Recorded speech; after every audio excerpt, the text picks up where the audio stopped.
Firstly, can you briefly tell us why the government invests in Australian feature films? Because it returns to the nation. It enables us to tell the Australian story in Australian voices, not just here in Australia but to the rest of the world, because they want to hear and know more about what we are. But the film industry, like so many other parts of the arts industry, is part of the creative culture that has put Australia on the international map. One of the reasons we got through the global financial crisis is because we're a more creative, innovative nation. It's one of the reasons we're the only developed country in the world to have avoided that global recession. People want to know why, and we've got to tell that sort of story. That's the economic dividend. But there's also a social dividend, because if we are confident in expressing ourselves, confident about telling our story to the rest of the world, understanding how the rest of the world not just sees us, but how we engage with it, those values of inclusion, of freedom of expression, of tolerance, that also reinforces very important social perspective of what Australia is. I mean, trade is important because that's the wherewithal. That gives you the wealth, if you like.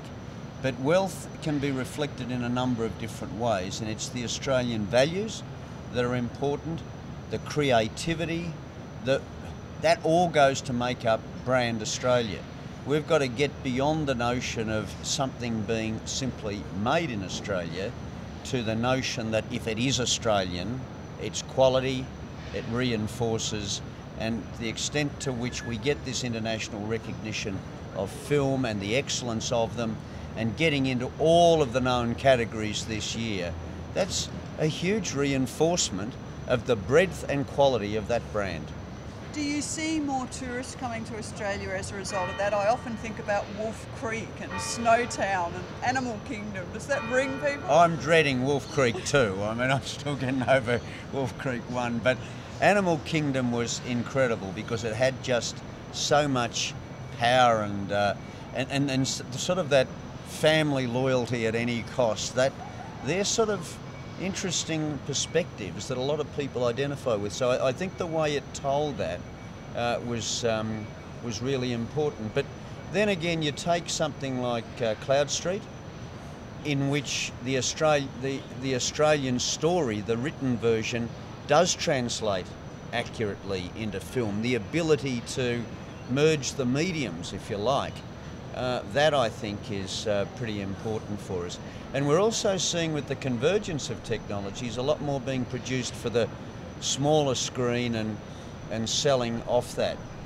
But the final dimension I think that we've got to understand is, as much as we're recognised for the great films, it's not just because we're acting in them, it's because we're directing them, we're producing them.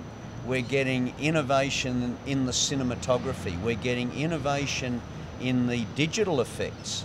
We're getting innovation in the post-production, as well as the interactive dimension of how film is being conveyed these days.